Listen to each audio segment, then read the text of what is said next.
Primetime local news, serving the Lakeland and Midwest regions. Good evening. Saskatoon's air quality has been among the worst in the world over the past 24 hours as smoke pours in from the Hudson Bay area. Wildfires continue to burn in that area and smoke is spread through to Lloydminster and Edmonton. This is the time lapse from Global's Tower Cam as the wall of smoke came in from the south. Environment Canada has the air quality risk rated as very high right now. People are being asked to reduce or reschedule any strenuous activity outside. There are 5 uncontained wildfires in the Hudson Bay area. The largest is the Bell Fire north of the community. The air quality is expected to improve by later this evening. And with that smoke from the fires north of the Hudson Bay reaching the border city today, residents should be careful when spending time outdoors. With the poor air quality, you may experience symptoms such as shortness of breath, throat irritation, and more. People in the community who have asthma or COPD are most at risk when we have poor air quality.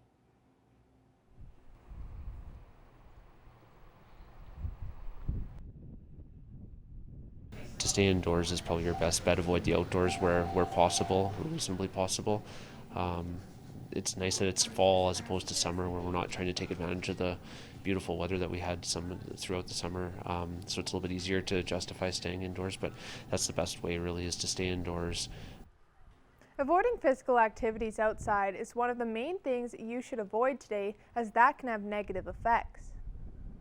With the air quality index being this high at a reported 11, it's really best for everybody to try their best to avoid it, particularly if you're undertaking any strenuous exercise or strenuous work where your oxygen demand would be a little bit higher. You'd be more apt to breathe in more of the smoke and aggravate your lungs a little bit further.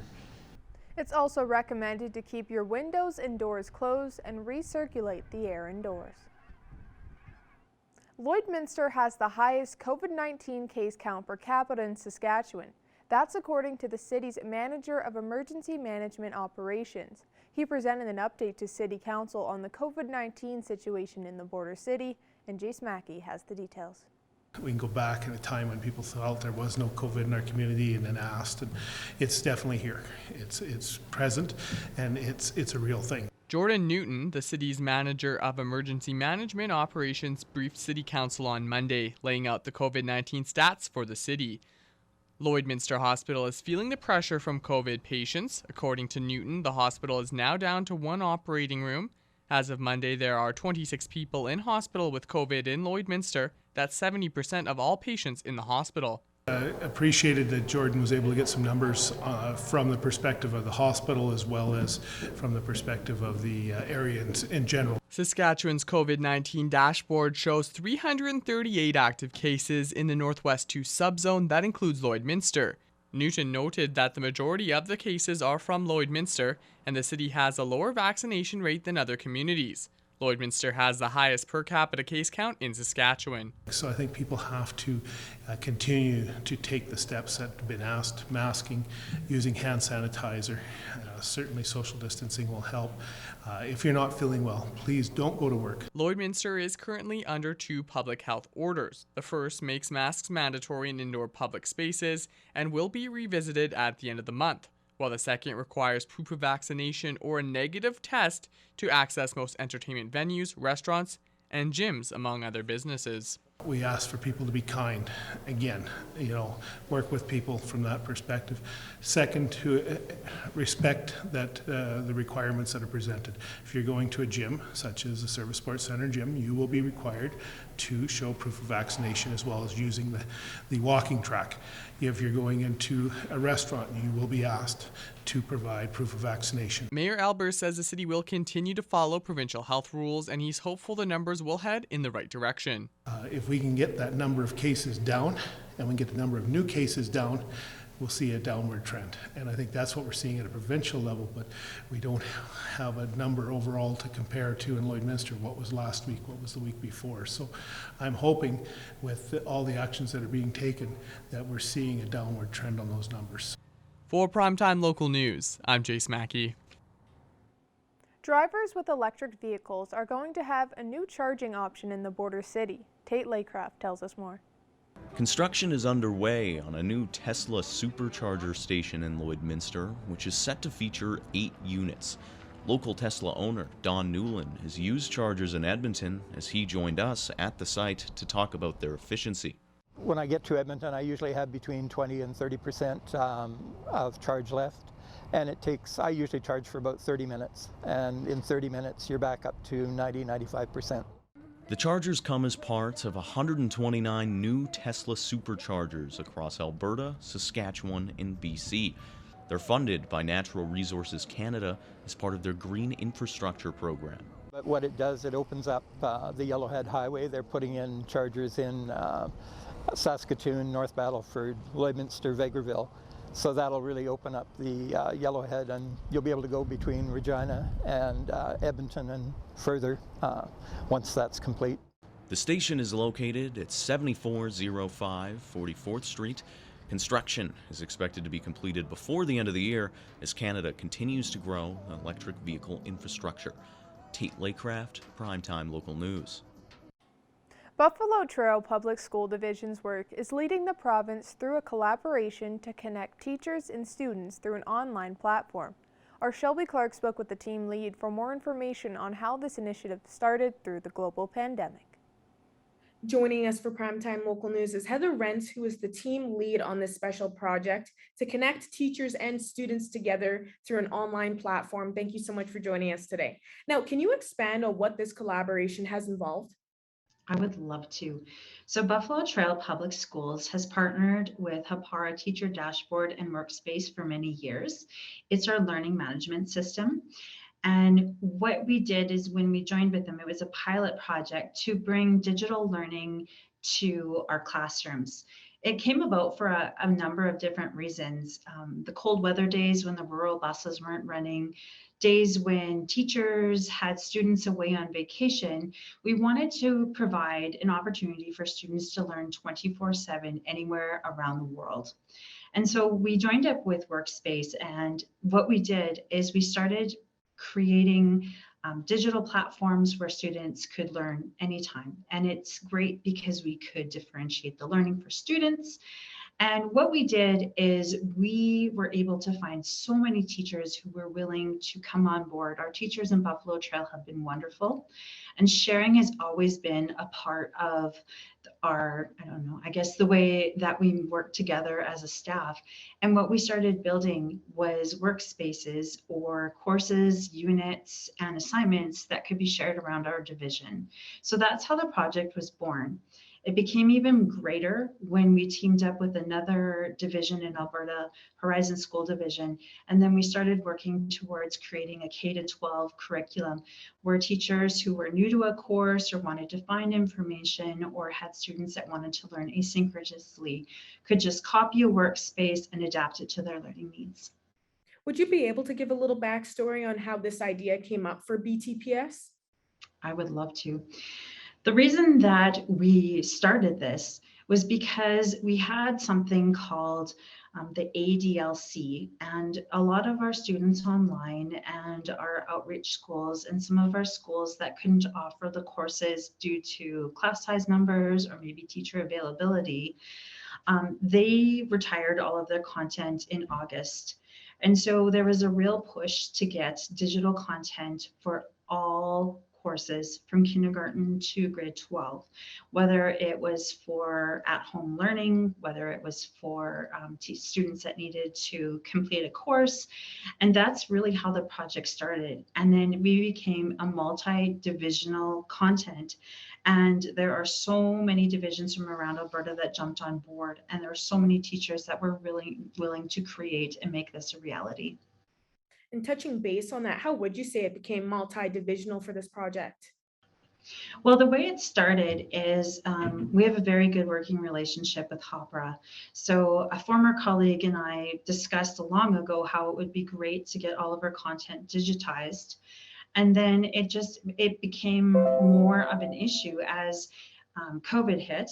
And we really, really propelled it. We reached out to Hopper and said, is this a possibility? And then they helped build the team for us. They were really great in connecting us with other school divisions, and we've worked with instructional coaches and principals and different people who do jobs like I do and my coworker Katrin, and they just really helped us move this forward so that we had everything ready to go for August and September of this year.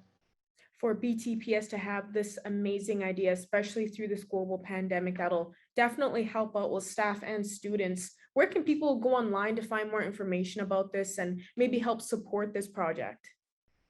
Well, they can always reach out to Buffalo Trail Public Schools, as we can connect them with many different divisions around the province that are also a part of the project. Going to habara.com, so HAPARA.com, you will find articles and case studies about where we have connected with people in Alberta. But the wonderful thing about Habara is it originated in New Zealand, so it has grown exponentially since we have joined on with them.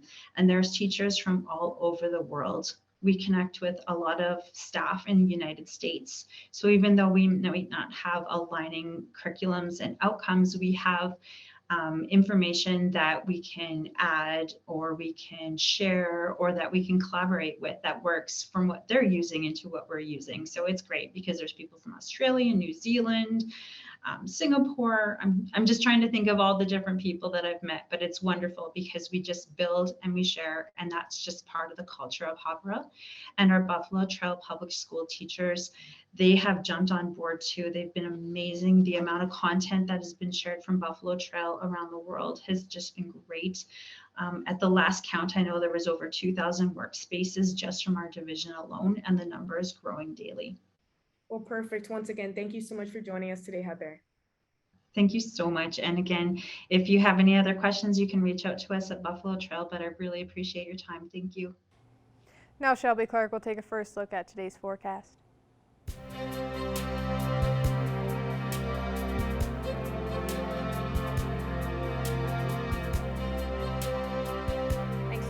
Now taking a first look at your weather forecast for here in the border city. We are at 16 degrees with a mix of some sun and cloud, but we are still seeing a lot more smoky conditions today coming in from those forest fires from Hudson Bay. So hopefully everybody is staying safe out there and trying not to stay outside as much as possible, but it is hoping to clear up later in the evening for here in the border city.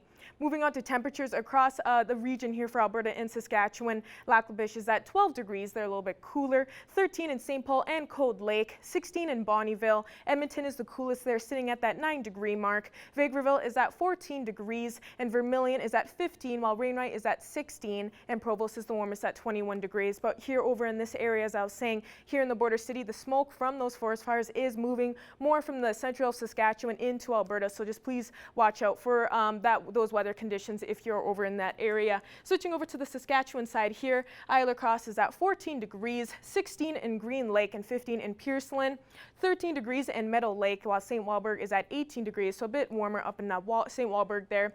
Maidstone is at 16 degrees, while Macklin is the warmest, sitting at 25 degrees, and North Battleford is at 17. And speaking of North Battleford, they are seeing those smoky conditions as well today, and overnight they will be going down to a low of 5 degrees with a lot more cloud coverage, and tomorrow they will be going back up, warming up to a high of 24 degrees with a lot more cloudier skies.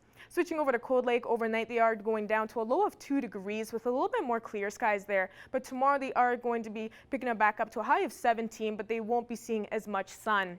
And switching over to our school day forecast, they will be seeing a cloudier day tomorrow for the kids out there, heading to school at 7 degrees there, and throughout the day they will warm up to a high of 20 there, just a little bit warmer by the time they head home.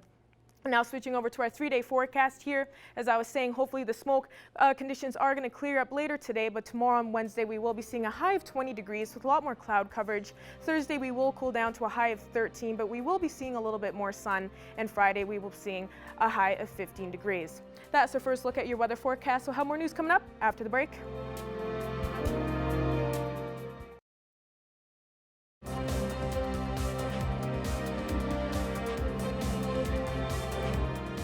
Welcome back. Daily monitoring of cattle can now be done using artificial intelligence technology.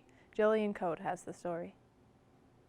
Today, I'm joined by Mocha Shmogelsky. She is the CEO of One Cup AI. Mocha, thank you for joining me today. Yeah, no problem. So One Cup AI uses artificial intelligence to let producers know a little bit more details about their herds. What can you tell me about the AI Betsy that you guys have?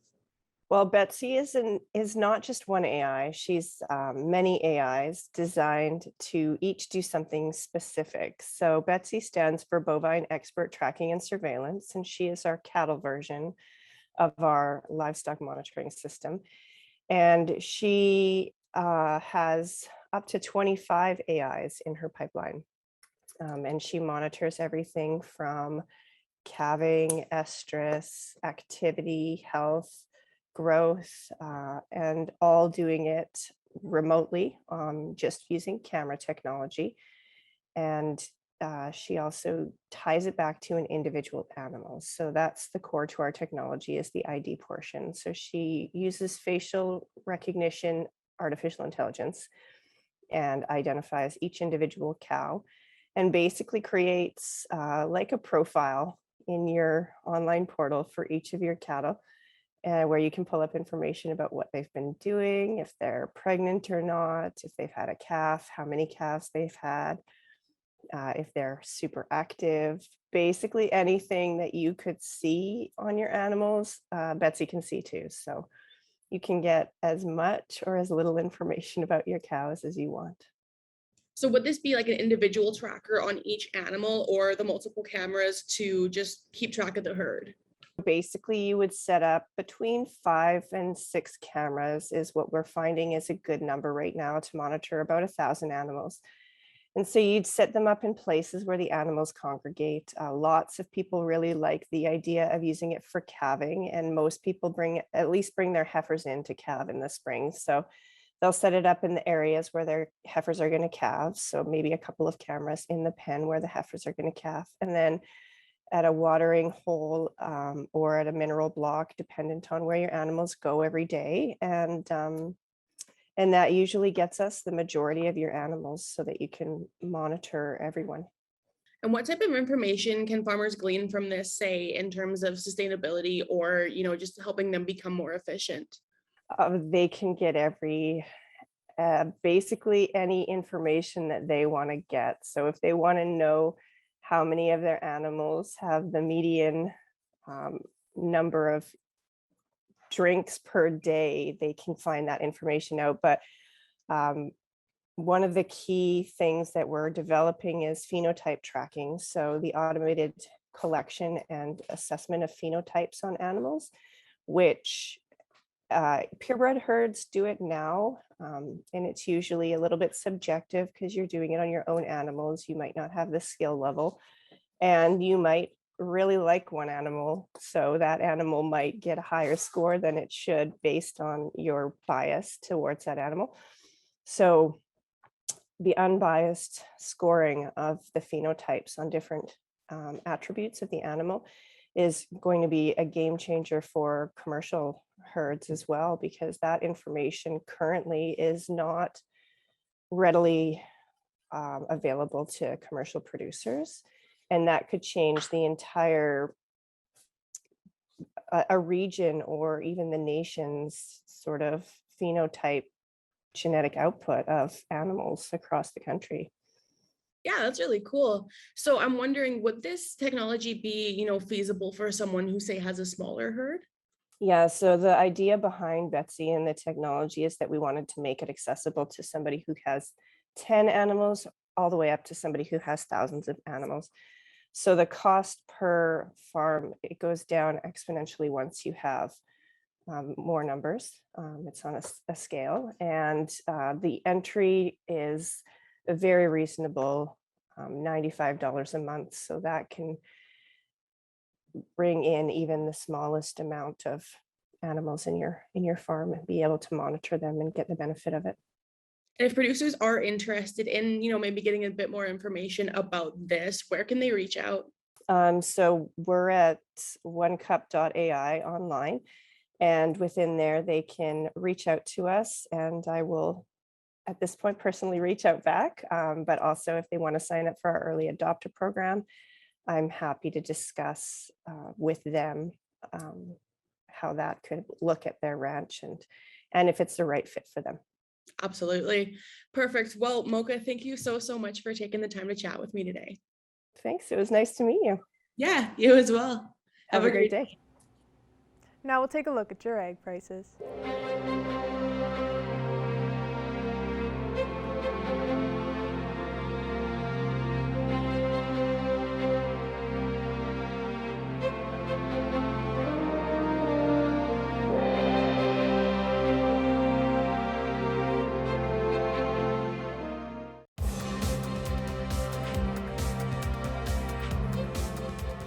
For the first time since November 8, 2020, the PMW Steelers hit the ice for regular season action.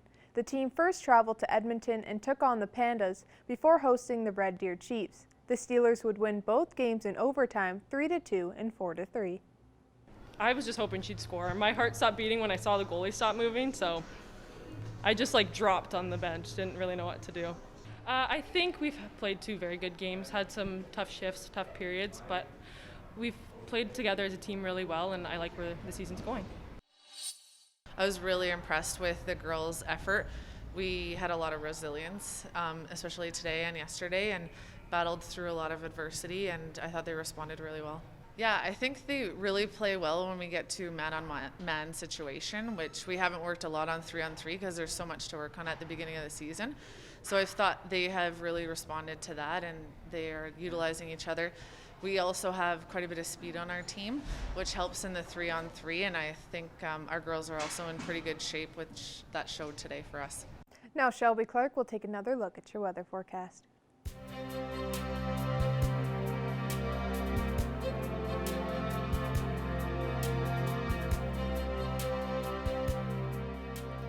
Thanks again so much, Jasmine. Now taking another look at your weather forecast, we'll be starting off with taking a look at temperatures across central Alberta and Saskatchewan here. Most are sitting at that 9-degree mark there, so a little bit cooler temperatures, while Jasper is at 8 degrees and Athabasca is sitting at 11 degrees. And over on this end here on the Saskatchewan side, as we were saying before, in these areas there is still elevated pollution levels, so hopefully you are staying safe and trying to keep from staying outside and trying to stay in as much as possible, because there is going to be some issues that can arise if you are standing out for too long, and if you have some breathing problems, of course, with those issues right now. Meadow Lake is at 13 degrees, as well as in Cold Lake.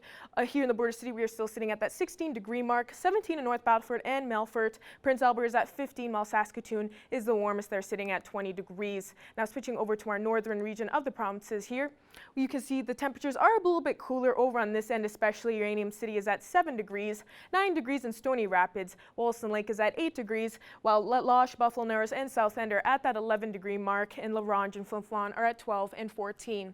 Over on this end here, they are seeing a lot more cooler temperatures, especially in this area here, sitting at 2 to 4 degrees in high-level Peace River and Grand Prairie. Slave Lake and Fort McMurray are a bit warmer. They're at 11 degrees, while Fort Chipewyan is at 7 degrees. And switching over to our southern region of the provinces, they are looking a lot warmer in those temperatures, almost reaching that 30-degree mark, while Lethbridge is at 28 degrees there. Medicine Hat is at 29 and 24 in Calgary, 21 degrees in Coronation, and Banff is at 20 degrees. Over on this end here, 25 in Regina and in Kindersley, 26 in Moose Jaw and Yorkton, while it's 28 in Swift Current, and Estevan has reached the warmest as always there at that 31-degree mark. And as we switch back across the region, the temperatures overnight tonight, Meadow Lake will be going down to a low of -1, so cooling down quite a bit there in Meadow Lake with a little bit of clouds in the sky there. Isla Cross will be going down to a low of 5 degrees there, while Wainwright and Provost will be seeing the warmest with a low of 6.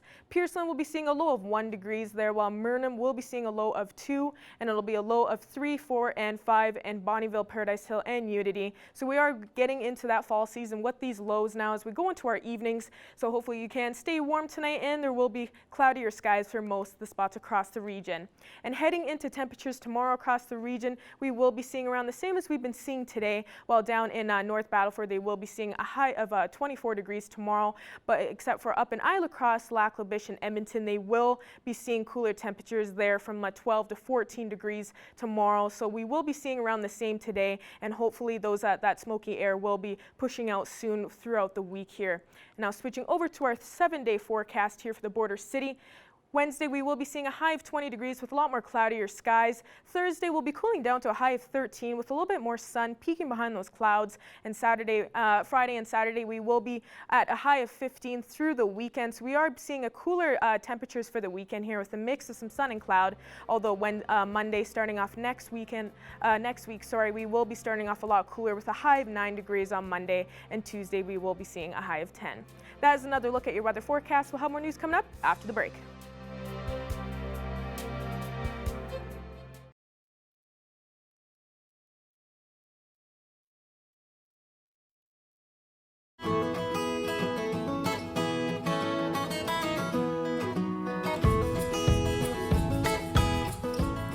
Welcome back to Pet Project, everyone. I'm joined once again with Becca Lawrence from the Lloydminster Community SPCA. Becca, how is everything going over there this week?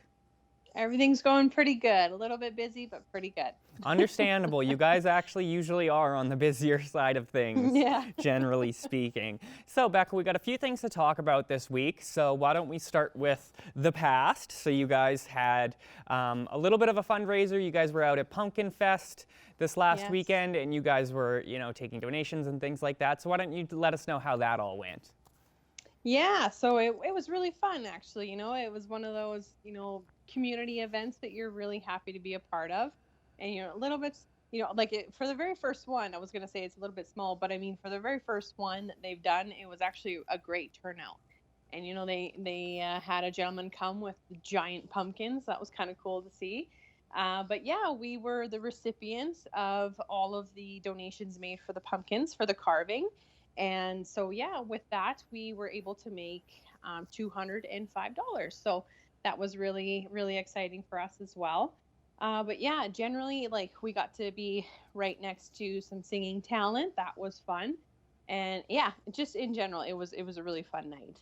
Yeah, everything looked honestly wonderful. I didn't have time to go out, but I did see pictures, I saw videos and things like that. I did see the giant pumpkin you were talking about. I hear it was like 1,400 pounds. So obviously everybody, now you know for next year, you want to stop by the Pumpkin Fest and you're going to want to check out, the giant pumpkins, make a donation, carve a pumpkin, definitely get involved in the festivities next year.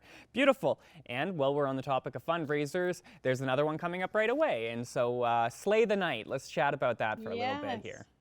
Yeah, so we were approached from Slay the Night Lloydminster, and they are doing their Halloween show this year. And you can watch it online or you can watch it in person as well, as long as everything kind of stays the way that it is. But we will get proceeds from that, I believe, from the online sales. And then in person, they're going to have a silent auction or an auction of sorts. And we are also going to get the proceeds from that as well. So they're having a big fundraiser for us, and we couldn't be more happy. And it's something new and different that we've never done before. So we're really excited to be a part of Slay the Night Lloydminster. Well, that's super wonderful, and obviously it's always nice in this day and age to be able to attend these events online. Obviously some people don't want to be out there in person, and that's totally fine, but now they have the opportunity to, still be involved, which is really wonderful to hear. Great. Yes. And so one other thing that was the topic of discussion for this week, Becca, was merch. So you guys have a bunch of merch that we want to chit-chat about here. So and it looks so lovely, I have to say. I love the designs. Yeah, I really like the color and everything. It's quite nice. So we have a few, we got one where it says, "I like big mutts and I cannot lie." and rescue is my favorite breed.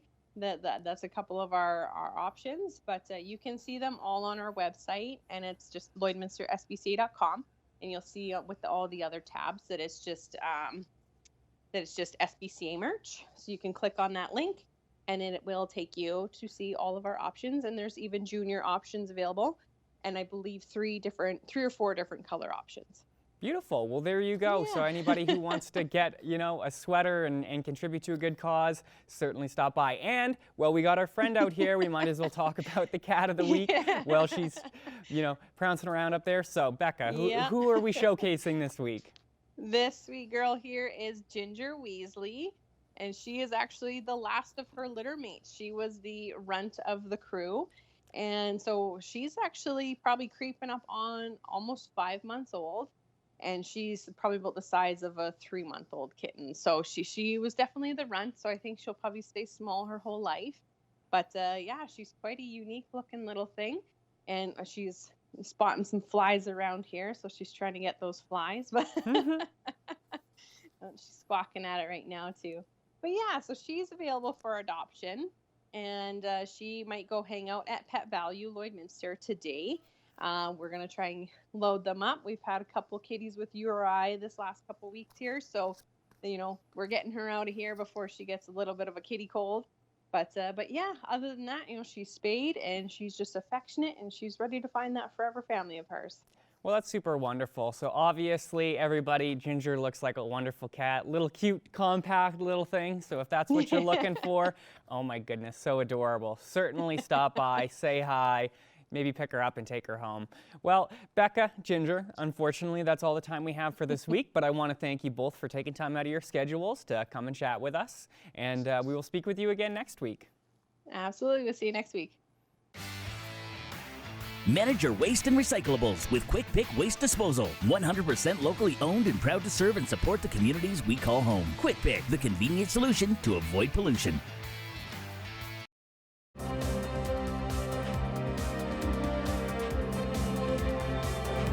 Today I'm joined by Brad Gallimore and Tiger Lee Campbell from the Lloydminster and Vermilion Group for Equity to talk about their fundraising events this weekend. So it seems that this weekend you have a lot of events going on for fundraising. So what's going to be happening this weekend? We're fundraising winter wear for the unhoused community in Lloydminster. And we are also fundraising for donations for our street team. We go out weekly, but we're also fundraising for a Turkey Day dinner that we are hoping to have not this weekend coming, but the next weekend. So as for the donations for the weekend, what types of things are you guys looking for? Sure. So this weekend, we're going to be looking for any kind of winter clothing you can think of. So thick, heavy jackets, long, warm leggings, long underwear, and especially underwear and socks. It kind of gets overlooked when it comes to the warm clothing, but underwear and socks are very important. Please bring new underwear. Used underwear is just not our thing. Sorry, not into it. But we really do want to stress that like the warm clothing is very important. And then also toques, mitts, always important. And then as far as snacks, like we are looking for canned vegetables for the Turkey Day event. Also any snacks you can think of, granola bars, wagon wheels, anything that'll fit into a bag lunch. Bananas are always great. The bananas go over well. A lot of unhoused community members have teeth that you can't really necessarily do the harder stuff. So it's nice to have something that's a little easier to eat. So anything that goes towards sandwiches is always really appreciated as well. And then just any snacks you can think of. If you were a child with $100 in a grocery store, what would you buy? And you had mentioned that you guys are street teaming every Sunday. Why do you think it's so important to just continuously be getting out every week? So with the not the men's shelter, sorry, the drop-in center closing, some of the unhoused members that would frequent there aren't necessarily going to be going and utilizing services from the men's shelter. Also, a couple weeks ago, we did the men's shelter wasn't accessible due to COVID outbreaks. So we are finding that there is a huge need to be out every week giving out hygiene products and warmer clothing and bag lunches and things like that because of the drop-in center closing. And we honestly just think it's important to let people know, any community member, that somebody cares. There is somebody looking out for them. Whatever circumstances put them in those situations, we don't judge. We just want somebody to know, like, yeah, we genuinely care and hope that we can make this situation a little bit better for you. And so when and where are you guys going to be taking in these donations on the weekend? So Vermilion, this Friday, we'll be at the Pollinator Gardens on 54th Ave, or 50th Ave, sorry, and 54th Street. And I'll have all sorts of setup and anything you can bring. And I need to also add that bringing hygiene products, deodorants, especially tampons, menstrual products, like those are very important. So any sort of hygiene products, again, preferably new. Nobody wants you to use deodorant. Sorry. And yeah, so we'll be at the Pollinator Gardens on 54th Street and 50th Ave from 3 o'clock to 7 o'clock, I believe. And yeah, from 3 to 7. And in Lloydminster, we will be at City Hall at on Saturday from 12 to 4. We also want to make it known that if anyone's unable to be at either of those locations on those days, to just reach out to our page or our group, Brad or myself, and we can schedule a pickup or a drop off. Also, we will still be accepting donations after those days as well, just to help support us with the Turkey Day dinner and our street team. And where people be able to find more information on your group and on future events that you're hosting? They can find us on Facebook, Lloydminster and Vermilion for Equity. We have a group and a page. Our website, lvefoundation.com. And you can email us at Lloydminster Vermilion for Equity @gmail.com. And Vermilion only has one L, not two.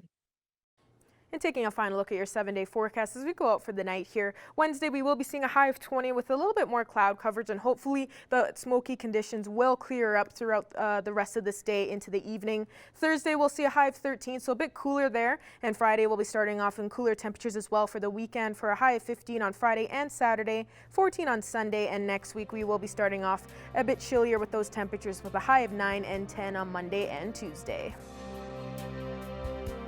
Thank you for joining us on Primetime Local News. Have a good night.